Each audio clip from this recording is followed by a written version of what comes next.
Hello, তুমি কোথায়? আমি বাসায় যাচ্ছি এখন। তুমি কিন্তু আমাকে প্রমিস করেছো যে উল্টাপাল্টা কিছু খাবা না, সেটা যেন মাথায় থাকে। আমি কিছু খাই নাই, তোমাকে বাসায় গিয়ে ফোন দিই। ঠিক আছে, বাসায় গিয়ে ফোন দিই। মানে আমার একটা মাত্র বোনের একটা মাত্র সন্তান, মানে এই যে রাজ, এই যে তোমার লোকজন যে ধরে নিয়ে আসছে, তুমি একটু প্লিজ ওকে একটু ছাড়া ব্যবস্থা করো প্লিজ প্লিজ, তোমাকে যেটা ফোনে বলছি। আরে আপনার ব্যাগ না, আমি না চাইরা পারি। একটু ডাকো না। এই রাজকে নিয়ে আসো।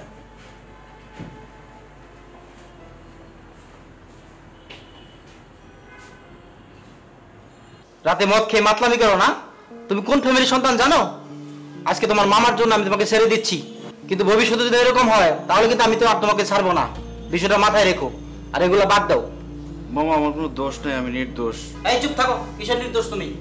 আপনার লোক হাতে হাতে তোমাকে দোষ দেয়। আচ্ছা ঠিক আছে, মোকলেস